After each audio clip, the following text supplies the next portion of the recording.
Hey there everyone. For the first time in a while, I'll be uploading two videos. One today, one tomorrow. Today's video is going to be the usual Britain's Got Talent stuff, because with Britain's Got Talent returning after a 1 week hiatus thanks to rugby. And tomorrow's video will be me reviewing a new TV show called Celebrity Sabotage, which started today. I'll give you a run through of Celebrity Sabotage tomorrow, so there's your teaser for that. Coming tomorrow once I get back from my outing with my nana and granddad. But today's video is dedicated to Britain's Got Talent. So this is week 4 of Britain's Got Talent up to now, I think. So I'm going to give you what I like and what I dislike. So here we go. What I like is that we had another guest judge with, this time, Simon Cowell being off ill. We had guest judge Stacey Solomon, who is married to Joe Schwash. Stacey Solomon has her own show on BBC One called Sort Your Life Out in 7 days or something, where she goes to people's homes and declutters their house within a week and redecorates it and stuff. So she, for the most part of the episode, sat in for Simon, and the way the seats were, it was KSI sitting next to Alicia Dixon, sitting next to Stacey Solomon, sitting next to Amanda Holden. So Amanda was sitting in Simon's seat, and Stacey was sitting in Amanda's seat. So don't know why they did that, but still, that's how the seat arrangement was. Anyway, we had weird acts. We had a magician act that could make members of the audience teleport from one side of the stage to another.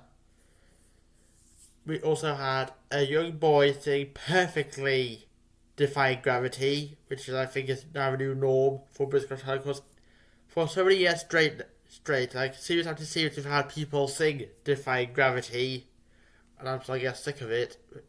So that boy could have learned how to sing a different song from Wicked, like come on, think. No Good Deed. We could have sang No Good Deed, because that's a tough song to sing. But he chose Defying Gravity, Amanda Holden's favourite. We also had Jeremy Clarkson's Farmers Choir on the show, who got Amanda Holden so welled up, I was like teary, sad, that she had no choice but to press her golden buzzer. We also had an actor that could, distort his head and make it, drop and do all sorts of weird, creepy, funny stuff with it.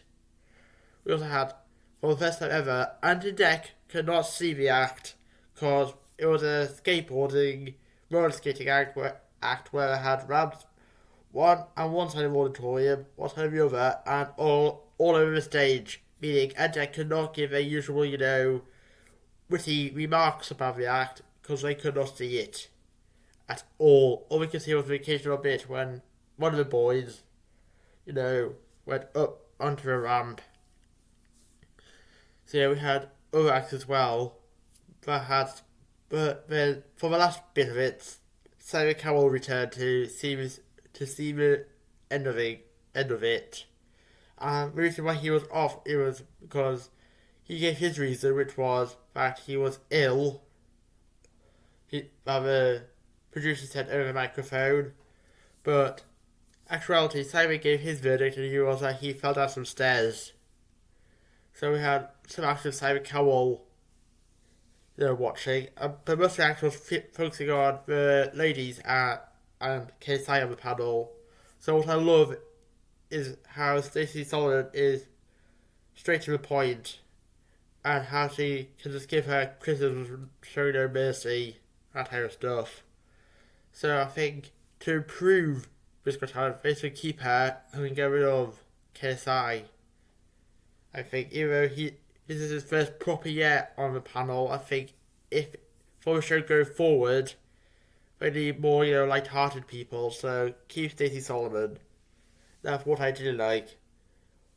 I didn't really like the fact that the young boy was singing Defying Gravity, because I was getting quite bored at that point because of it being very predictable. At some point this year we would get someone singing Defying Gravity with it being on with Defy Gravity being sung by different people throughout the years of the show existing. So to prove that part, we could have chosen a different song, and that's it mainly. Just that young boy changing his song a bit. And that was it really. So that's all I can say about Britain's Got Talent tonight, is that out of 8 bananas, I give it a solid 6.5. No, because I can't do half bananas, I'll give it a solid 6 bananas. Sorry, Britain's Got Talent this week, you were just a bit of a letdown, to be honest. You had a week to find the best talent to put on this week, and you could really find out good ones, except Jeremy Clarkson's quite already set up.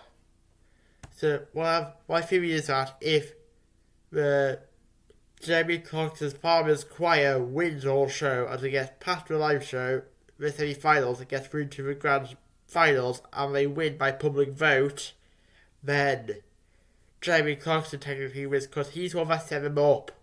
So if they get to the finals and win the £250,000, then he technically wins because of how they met with Jeremy Clarkson. So stay tuned. Anyway, that's enough of me ranting about Britain's Got Talent.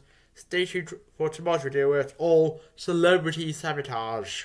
See you then. Please like and subscribe. Bye.